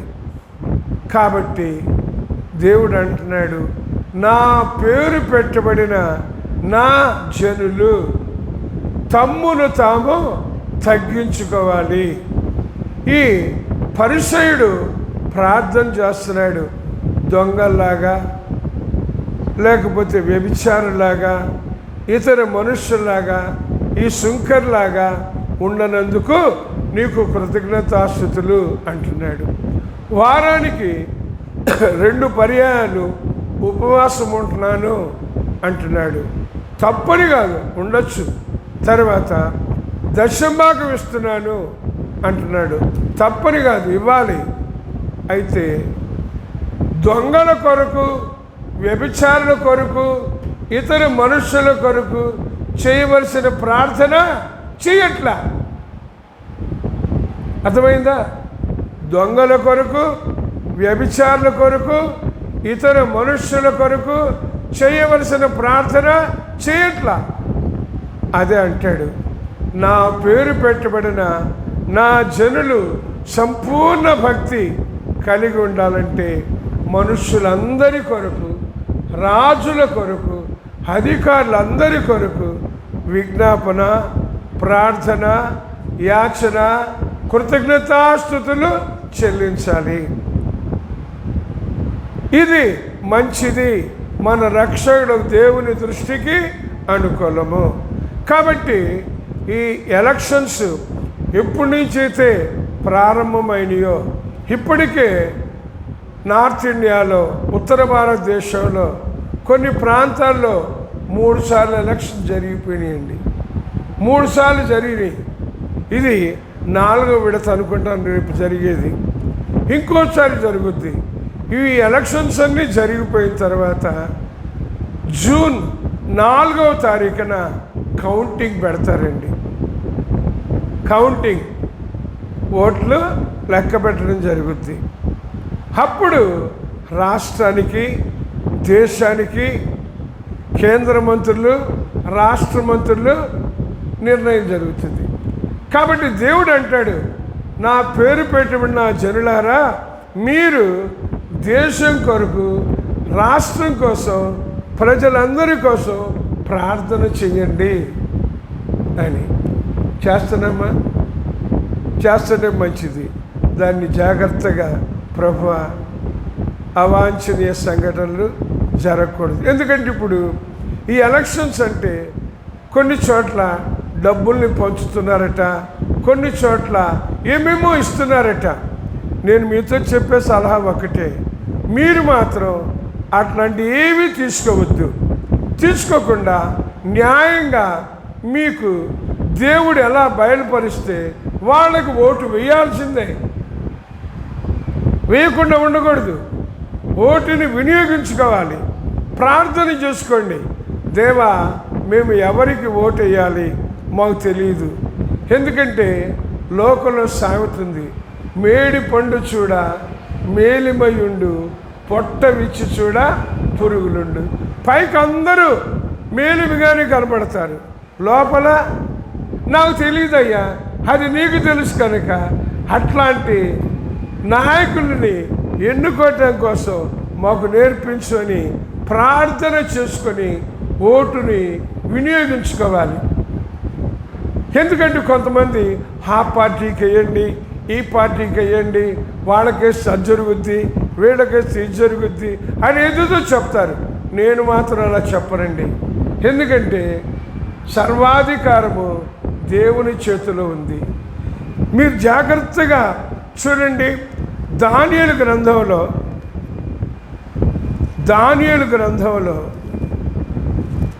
4వ అధ్యాయంలో నెబుకద్నెజరు అని ఒక రాజు అండి. రాజు ఒకసారి పొరపాటున హెచ్చించుకుంటాడు. హెచ్చించుకున్న దాన్ని బట్టి దేవుడు అతనికి కొన్ని రోజులు అడవి గాడిద వంటి స్వభావంతో అరణ్యంలోకి పంపించేస్తాడు. తర్వాత కృపగల దేవుడు అతని స్వభావాన్ని మార్చి మరలా రాజుగా చేసి సింహాసనం దగ్గరికి నడిపిస్తాడు. ఇప్పుడు ఆ నెబుకద్నెజరు అనే రాజు ఈ మాట చెప్తున్నాడండి. చూడండి, దానియేలు గ్రంథం 4వ అధ్యాయం 37వ వచనములో, ఇలాగు నెబుకద్నెజరును నేను పరలోకపు రాజు యొక్క కార్యములన్నీ సత్యములు. హల్లెలూయా. ఎవరట? పరలోకపు రాజు యొక్క కార్యములు అన్నీ సత్యములు. పరలోకపు రాజు ఉన్నాడు, భూలోకపు రాజు ఉన్నాడు. పరలోకపు రాజు కార్యాలన్నీ సత్యములంట. భూలోకపు రాజ్యాల గురించి చెప్పట్ల. తర్వాత చూడండి, ఆయన మార్గములు న్యాయములనై ఉన్నవి. హల్లెలూయా. పరలోకపు రాజు యొక్క కార్యములు సత్యములు, మార్గములు న్యాయములంట. అందుకోసం నేను చెప్తా, మీరు సత్యమేదో అసత్యమేదో తెలుసుకోండి, న్యాయమేదో అన్యాయమేదో తెలుసుకోండి. సత్యమేదో అసత్యమేదో తెలుసుకోండి, న్యాయమేదో అన్యాయమేదో తెలుసుకోండి. దేవుడు నాకు నేర్పించింది అది.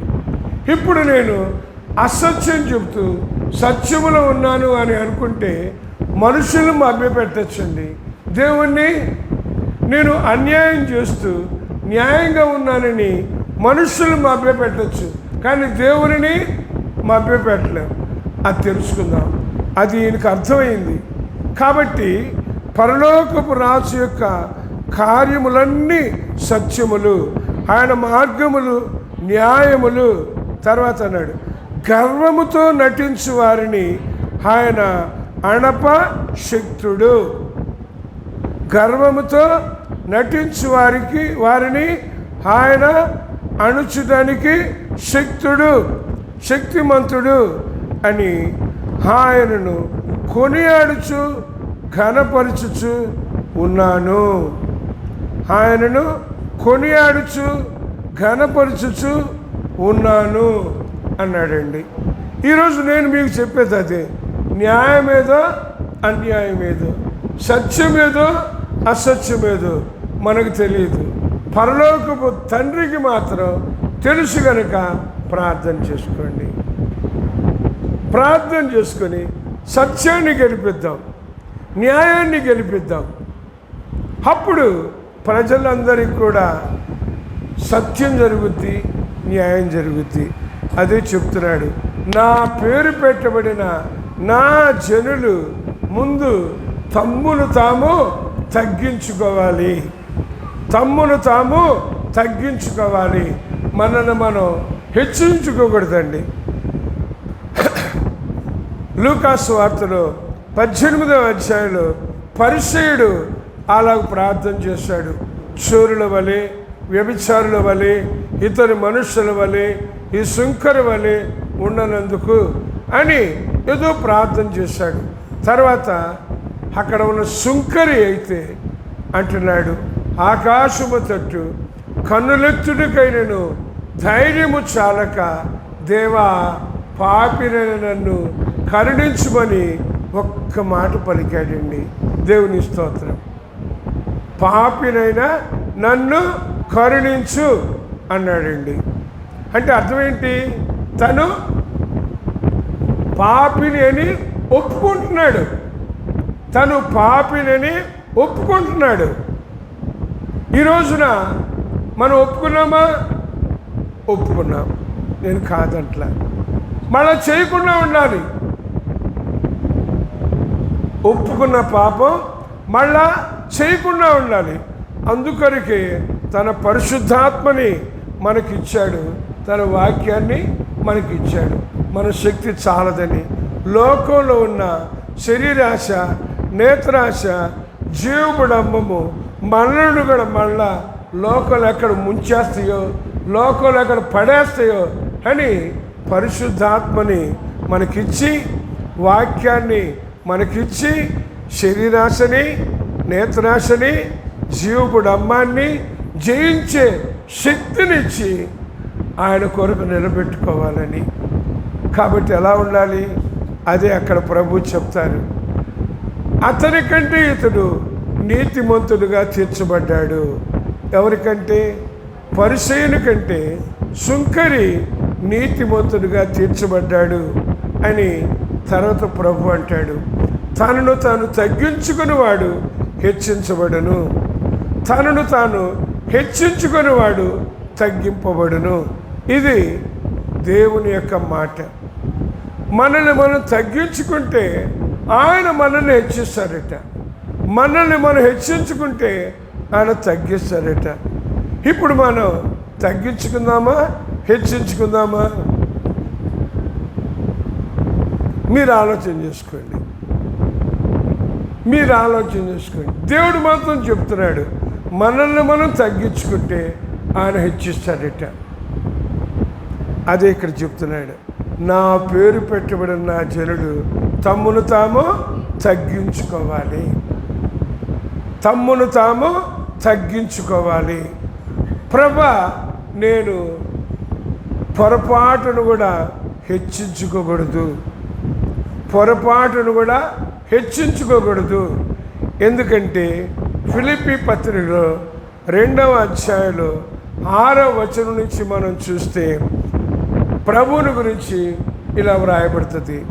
ఆయన దేవుని స్వరూపము కలిగిన వాడు ఉన్నప్పటికీ దేవునితో సమానముగా ఉండుట విడిచిపెట్టకూడని భాగ్యమని ఎంచుకొనలేదు. కానీ మనుష్యుని పోలికగా పుట్టి దాసుని స్వరూపమును ధరించుకుని తర్వాత ఆకారమందు మనుష్యుడిగా కనబడి తనను తాను రిక్తునిగా చేసుకుని మరణము పొందినంతగా, అనగా శిలువ మరణం పొందినంతగా తగ్గించుకొని విధేయతని చూపించాడు. యేసు ప్రభువే అలా చేశాడు. కాబట్టి మనం కూడా ఏం చేయాలంటే మనల్ని మనం తగ్గించుకోవాలి. ఇది దేవుడు కోరుకుంటున్న విధానం. ఇది ఏ డినామినేషన్ కాదు, ఇది ఏ వ్యక్తి వ్రాసింది కాదు. పరిశుద్ధ గ్రంథములో ఇందాక మనం నెబుకద్నెజరు నుంచి చదివాం. నెబుకద్నెజరు ఏమని రాస్తున్నాడు? పరలోకంలో ఉన్న రాజు యొక్క మార్గములు సత్యములు, ఆయన క్రియలు న్యాయములు. అలాగే మనం కూడా ఆ విషయాన్ని గ్రహించాలి, తెలుసుకొని ప్రభు మేము కూడా సత్యములో ఉండాలి, న్యాయంగా ఉండాలి అని తగ్గించుకొని ఉండాలి అని దేవుడు కోరుకుంటున్నాడండి. నేను అదే చెప్తా, ఈ పార్టీ ఆ పార్టీ, ఈ నాయకుడు ఆ నాయకుడు, ఆ వ్యక్తి ఈ వ్యక్తి నాకు తెలియదండి. ఎందుకంటే అది దేవునికి మాత్రమే తెలుసు. ఎందుకంటే సమూయేలు ప్రవక్త కూడా చెప్తాడు, మనుష్యులు పైరూపాన్ని చూస్తారు, దేవుడు హృదయాన్ని చూస్తాడు. నీకు కనపడదా హృదయం? ఎవరికి కనపడదు. ఆదికాండం 8వ అధ్యాయం అంటారు, బాల్యము నుంచే మనుష్యుల హృదయం చెడిపోయిందంట. ఇప్పుడు బాల్యము నుంచి చెడిపోయిందంట. ఇంకా ఇర్మియా గ్రంథంలో అంటాడు, ఘోరమైన వ్యాధి కలదంట. యెషయా ప్రవక్త ద్వారా అంటాడు, ప్రతివాని హృదయము బలహీనమైపోయిందంట. యెహెజ్కేలు గ్రంథంలో చెప్తాడు, హృదయంలో విగ్రహాలు ఉన్నాయి అంటాడు. అందుకోసం దేవుడు అంటాడు, నా కుమారుడా నీ హృదయాన్ని నాకివ్వు, నీ హృదయాన్ని నాకివ్వు, నేను దాన్ని చెడుతనాన్ని తీసేస్తా, నూతన హృదయం నీకు ఇస్తా, నూతన స్వభావం నీకు కలగచేస్తా, నా ఆత్మ నీలో ఉంచుతా, నా ఆజ్ఞలను నా కట్టడలను అనుసరించేవానిగా చేస్తా. కాబట్టి అన్నాడు, నా పేరు పెట్టబడిన నా జనులు ముందుగా తమను తాము తగ్గించుకోవాలటండి, తగ్గించుకోవాలట. కాబట్టి ప్రభువా నన్ను నేను తగ్గించుకుంటున్నానా? పొరపాటును కూడా హెచ్చించుకోకూడదు. నేను ప్రభువుని అంగీకరించి 38 సంవత్సరాలు అయిందండి. ఈ 38 సంవత్సరాల్లో నా దగ్గరికి వచ్చి లేకపోతే నా కింద ఉన్నవాళ్ళు మొట్టమొదట ఎంతో తగ్గించుకొని కనబడతారు, సహకారులుగా కనబడతారు, సహకరిస్తున్నట్లుగా కనబడతారు.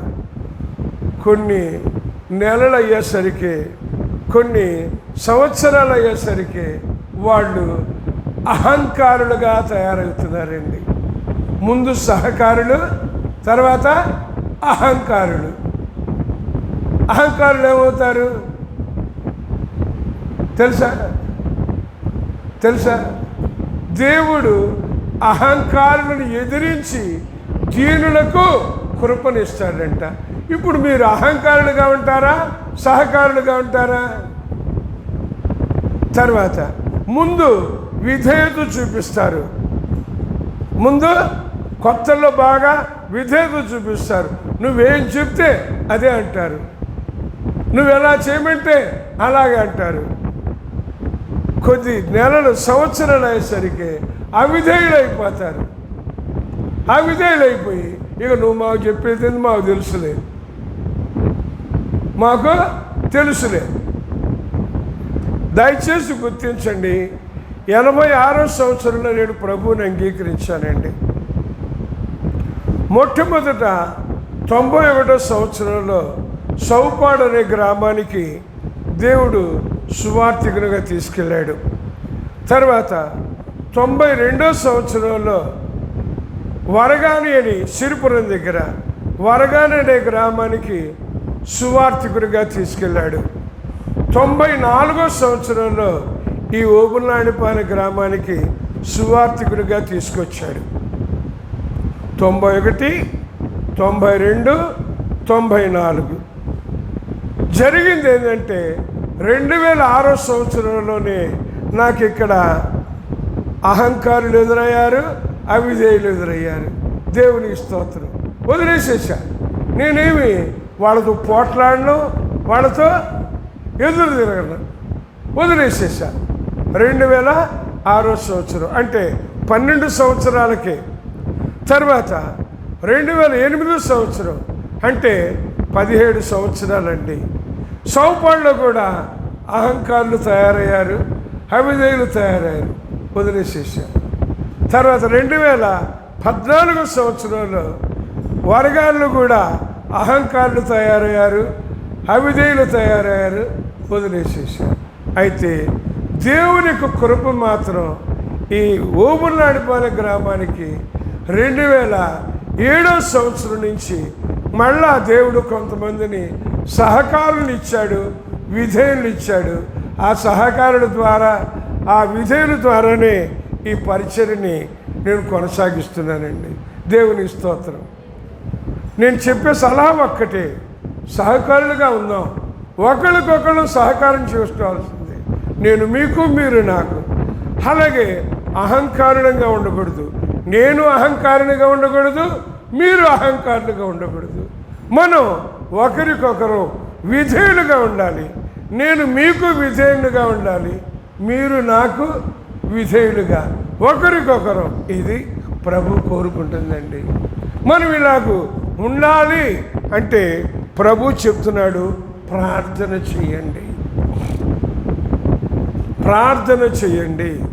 మీరు ప్రార్థన చేస్తే మీలో అహంకారం రాకుండా ఉండేటట్లుగా నేను చూస్తా.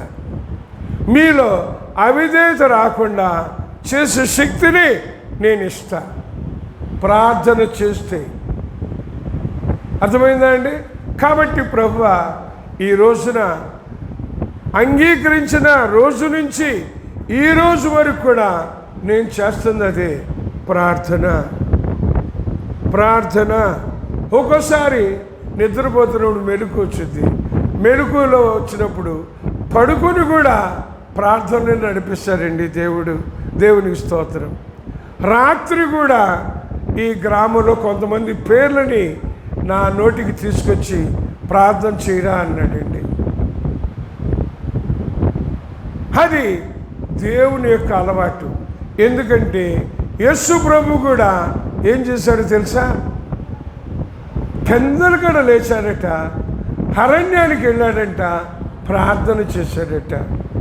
ప్రార్థన చేయడం అనేది దేవుని పిల్లలకు ఉండాల్సిన ప్రాముఖ్య లక్షణం.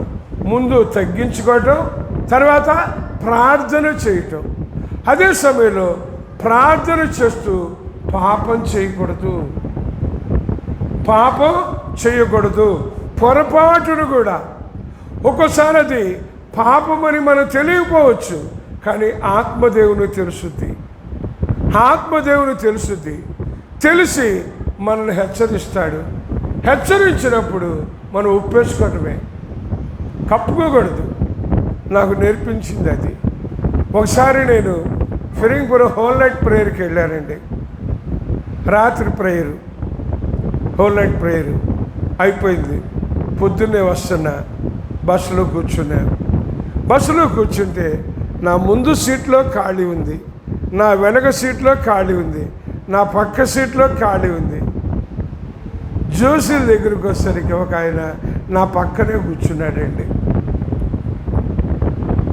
ముందు వెనక పక్కన ఖాళీ ఉన్న నా పక్కనే కూర్చున్నాడు. అప్పుడు నాకు కొంచెం అసహనం వచ్చేసింది.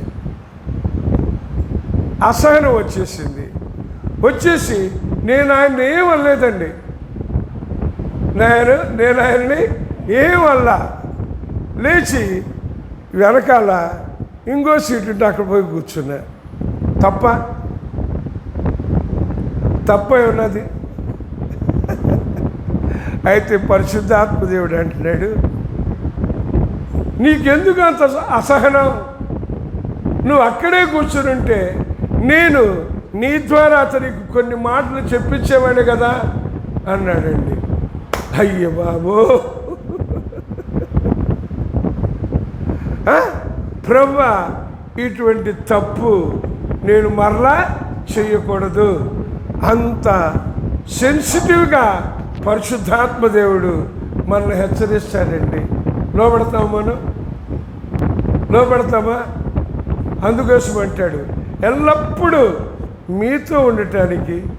మీలో ఉండటానికి తల నుంచి పాద వరకు మనలో సంచరిస్తూ ఉండటానికి మాత్రమే కాదు, ఆదరించడానికి మాత్రమే కాదు, పాపమును గూర్చి, నీతిని గూర్చి, తీర్పును గూర్చి ఒప్పించడానికి మాత్రమే కాదు, యుక్తముగా ఎలాగూ ప్రార్థన చేయాలో మనకు తెలియదు కనుక యుక్తముగా ప్రార్థించడానికి మాత్రమే కాదు, సంభవింపబో సంగతులు మనకు తెలియచేసి మనల్ని సర్వసత్యములో నడిపించటానికి ఉన్నాడా పరిశుద్ధాత్మదేవుడు నాలో?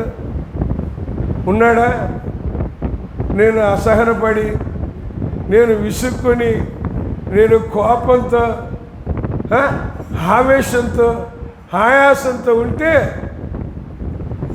ఏం చేస్తాడు ఆయన?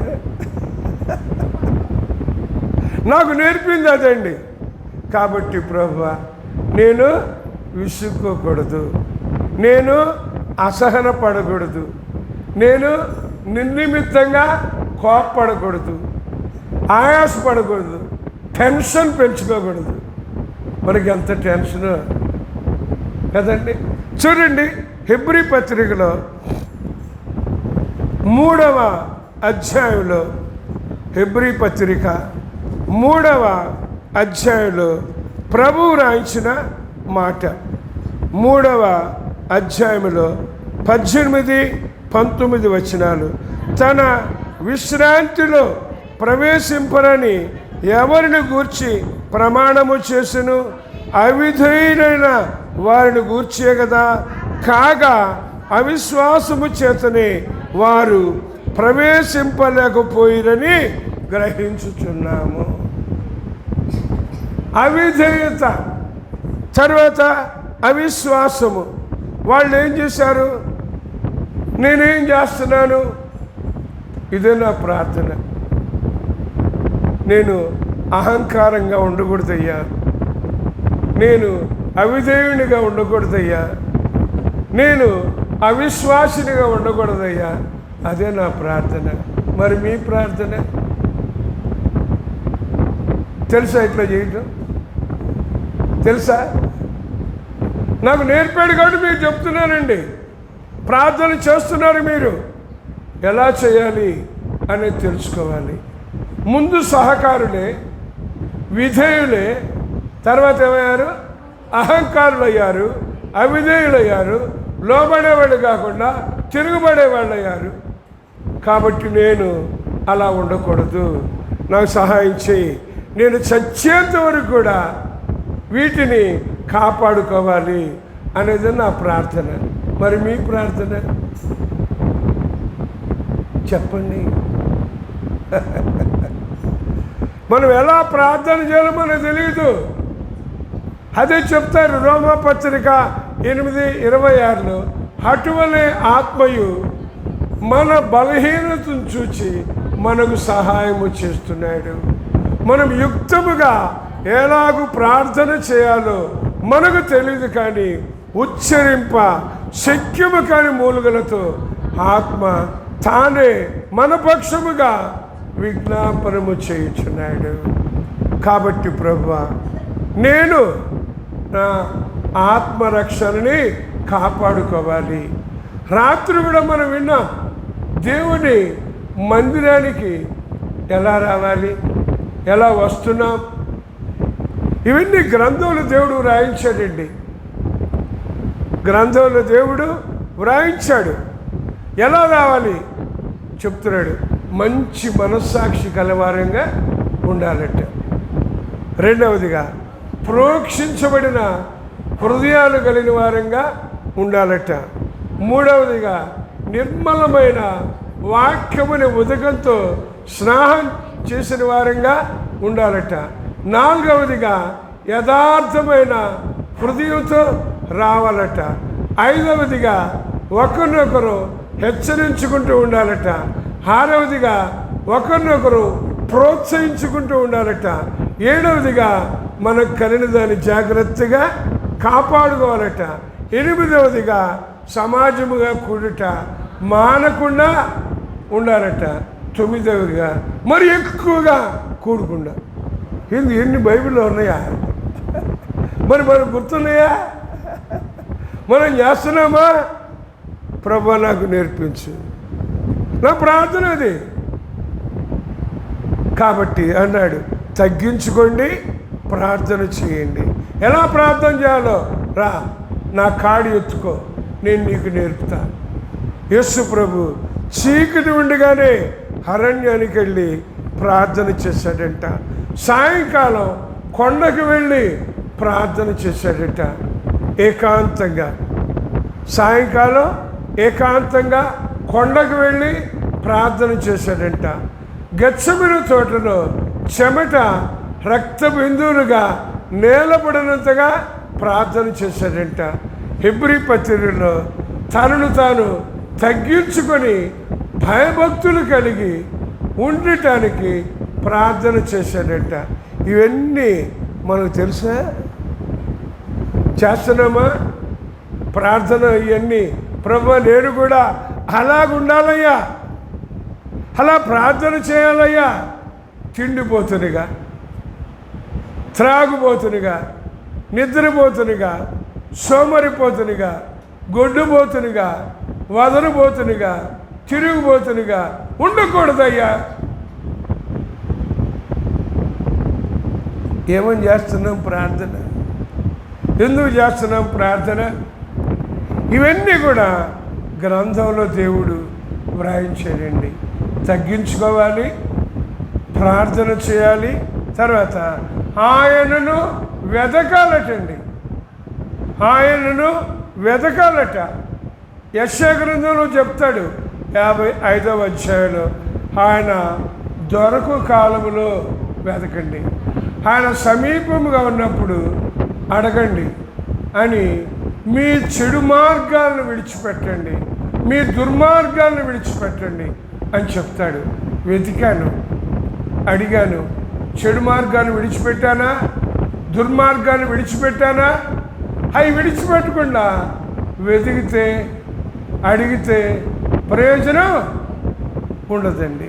కీర్తన గ్రంథంలో 105వ అధ్యాయంలో చెప్తాడు, ఆయన్ని వెతకండి, ఆయన బలమును వెతకండి, ఆయన సన్నిధిని వెతకండి, నిత్యము వెతకండి అని.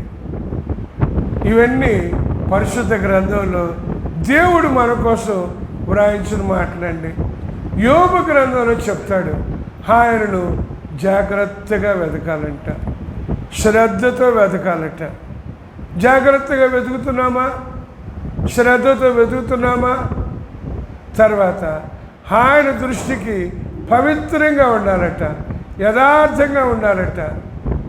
ఇవన్నీ పరిశుద్ధ గ్రంథంలో దేవుడు రాయించిన మాటలు.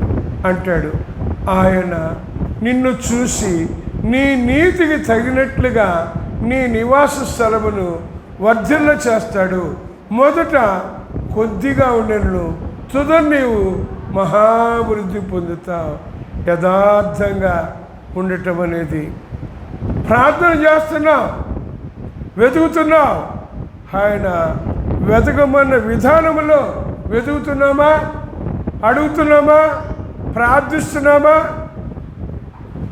దేవుని గ్రంథములో వ్రాసిన మాటలండి. వెతకండి. తర్వాత చెడుతనాన్ని విసర్జించండి, చెడుతనాన్ని విసర్జించండి. కాబట్టి ప్రభు ఈ అంచె దినాల్లో నేను ఈ చెడుతనాన్ని విడిచిపెట్టానా? మానవుని హృదయంలో 13 ఉన్నాయంట చెడ్డయి. 1 కాదు, 2 కాదు, 13 చెడ్డయి ఉన్నాయట. ఈ చెడ్డవన్నీ అపవిత్రపరుస్తున్నాయట, మనిషిని పాపంలోనే పడేస్తున్నాయట. కాబట్టి ఏం చేయాలి? ఈ చెడ్డదేది నాలో ఉండకూడదయ్యా, ఇవన్నీ బయటికి వెళ్ళిపోవాలి. నువ్వొక్కడివే నా హృదయంలో ఉండాలి, నువ్వొక్కడివే నా హృదయంలో ఉండాలి. అప్పుడు నేను నిన్ను పూర్ణ హృదయంతో, పూర్ణ ఆత్మతో, పూర్ణ శక్తితో ప్రేమించి ప్రార్థించి నీకు జతపడినవాడిగా ఉంటాను. అది ఈ మాట యొక్క సారాంశం. నా పేరు పెట్టబడిన నా జనులు తమ్మును తాము తగ్గించుకొని ప్రార్థన చేసి ఆయనను వెదకి చెడు మార్గములను విడిచిపెట్టినట్లయితే. యోనా గ్రంథంలో యోనా నినివే పట్టణానికి వెళ్ళి ప్రకటన చేశాడండి. రాజు, అధిపతులు, ప్రజలందరూ కూడా విన్నారు. విని తమ చెడు నడతలని మానివేశారటండి, చెడు మార్గాల్ని మానివేశారట. దేవుడు చూచాడంట, చూచి వాళ్ళ మీదకి పంపిస్తాను అని అన్న శిక్షని పంపించలేదట, పశ్చాత్తాపడ్డాడట. ఈ రోజున మనం కూడా ఈ విషయాల్ని నెమరు వేసుకుంటూ మన దేశం కొరకు, మన రాష్ట్రం కొరకు, నశించిపోతున్న అనేకుల కొరకు ప్రార్థన చేస్తే ఆకాశములో ఉండి ఆయన మన ప్రార్థనని ఆలకించి క్షమించి స్వస్థపరుస్తాడు, రక్షిస్తాడు.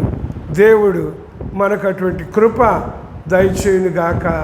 దేవుడు తన మాటలు మన వినికిడిలో దీవించునుగాక. ఆమేన్. ప్రార్థన చేసుకుందాం. ప్రేమ నమ్మకం మా తండ్రి, మరొకసారి నీకు వందనాలు చెల్లిస్తున్నాను నాయనా. మీరు మమ్మల్ని ప్రేమించి ప్రాణమిచ్చి కొని రక్షించి నీ బిడ్డలుగా చేసుకున్నారు నాయనా. మా ద్వారా అనేకుల్ని రక్షించాలని, శిక్షలో పడకుండా తప్పించాలని మీరు కోరుకుంటున్నారు నాయనా. కాబట్టి మా కోసం లేఖనాల్లో నీవు రాయించిన మాటలు ఇప్పటి వరకు కొన్ని విషయాలు మేము ధ్యానం చేసుకున్నామయ్యా. మనుష్యులు పైరూపాన్ని చూస్తారు, నువ్వైతే హృదయాన్ని చూస్తావు నాయనా. ఇదిగో నెబుకద్నెజరు అంటున్నాడు, పరలోకములో ఉన్న రాజు యొక్క మార్గములు, క్రియలు, సత్యములు, న్యాయములు అని.